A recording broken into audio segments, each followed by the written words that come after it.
Hi everyone, ఈరోజు నాటుకోడి పులావ్ ఎలా చేసుకోవాలి చూపిస్తున్నాను. ఫస్ట్ 1 kg రైస్కి 1 kg చికెన్ తీసుకున్నాను. చికెన్కి కారం, పసుపు, ఉప్పు రాసుకొని పక్కన ఉంచుకోవాలి.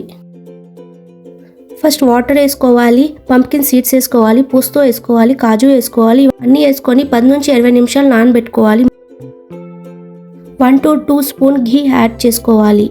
దాని తర్వాత రైస్ యాడ్ చేసుకోవాలి. రైస్ యాడ్ చేసుకొని మంచిగా ఫ్రై చేసుకోవాలి, రెడ్ కలర్ వచ్చిన వరకు. రైస్ ఫ్రై అయ్యాక మళ్ళీ పక్కన పెట్టుకొని 1 to 3 స్పూన్ ఘీ యాడ్ చేసుకోవాలి.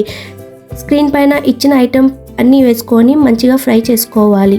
నెక్స్ట్ ఆయిల్ కావాల్సినంత యాడ్ చేసుకోవాలి.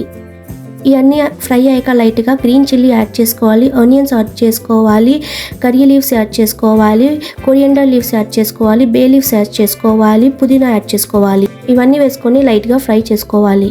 5 to 10 మినిట్స్ మంచిగా ఫ్రై చేసుకోవాలి. దాని తర్వాత జింజర్ గార్లిక్ పేస్ట్ యాడ్ చేసుకోవాలి. మళ్ళీ ఫ్రై చేసుకోవాలి మంచిగా.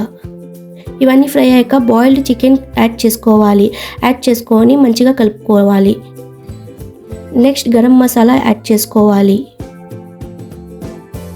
ఫస్ట్ మనం రైస్ని ఫ్రై చేసి పక్కన పెట్టుకున్నాం కదా, దీనిలో వేసుకొని మంచిగా ఫ్రై చేసుకోవాలి.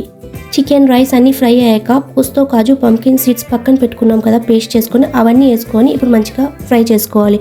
తర్వాత వాటర్ 1:2 మెజర్మెంట్ తీసుకొని యాడ్ చేసుకోవాలి. సాల్ట్ యాడ్ చేసుకోవాలి.